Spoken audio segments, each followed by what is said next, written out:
दोस्तों नमस्कार। जैसा कि आप सभी लोगों ने देखा होगा कि मृत नवजात शिशु और सन्यासियों के शव को जलाने की अपेक्षा उसे दफना दिया जाता है या फिर जल में प्रवाह कर दिया जाता है। दोस्तों पहले तो हम यह जानते हैं कि कितने वर्ष की आयु के बालक या बालिकाओं को मृत्यु के बाद जलाने की अपेक्षा उसे दफना दिया जाता है। हिंदू धर्म किताब गरुड़ पुराण के अनुसार अगर किसी स्त्री का गर्भपात हो जाता है या जन्म के 2 वर्ष की आयु में ही किसी बालक या बालिका की मृत्यु हो जाती है तो उसे जलाने की बजाय उसे दफना देना चाहिए या फिर बहते हुए जल में डुबो देना चाहिए। और 2 वर्ष आयु के ऊपर बालक या बालिकाओं की मृत्यु उपरांत शव को जलाने का विधान है। गरुड़ जी के पूछे जाने पर भगवान विष्णु जी बताते हैं कि जब कोई शिशु जन्म लेता है तो वह 2 वर्ष तक मोह माया दुनियादारी से परे होता है। ऐसे स्थिति में उसके शरीर में विराजमान आत्मा को उससे मोह नहीं होता है। ऐसे में जब कोई 2 वर्ष से कम उम्र बालक की मृत्यु हो जाती है तो आसानी से उस शरीर का त्याग आत्मा कर देता है और पुनः उस शरीर में प्रवेश करने की कोशिश नहीं करता है। जबकि जैसे जैसे मनुष्य बड़ा होता जाता है, सांसारिक मोह माया के बंधन में बंधता जाता है, वैसे वैसे शरीर में मौजूद आत्मा को उस शरीर से मोह होने लगता है। और मृत्यु के बाद आत्मा जब तक शरीर को जलाने जाता है वो शरीर के आसपास या फिर परिवार वालों के साथ जुड़ा रहता है। गरुड़ पुराण के अनुसार अंतिम संस्कार ही दाह संस्कार ही होता है, जो शरीर के अलगाव का एक रूप है। जब शरीर को जला दिया जाता है तब वह अग्नि द्वारा मुक्त हो जाता है और इसके बाद आत्मा का कोई लगाव नहीं रहता है।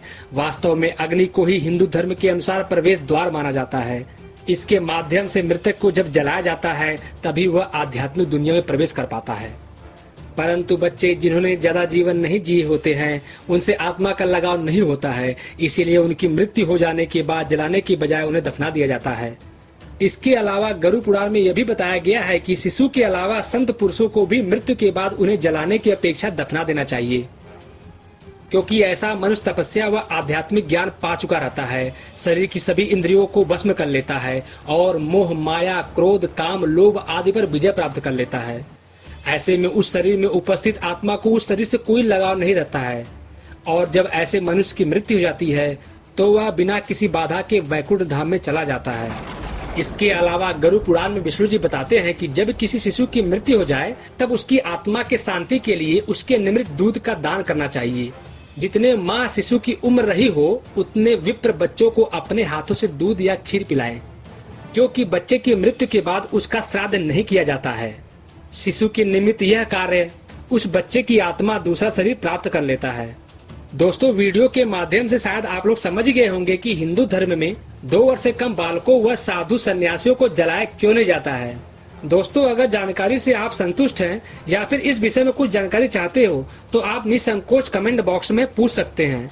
वीडियो देखने के लिए आप सभी लोगों का बहुत बहुत धन्यवाद।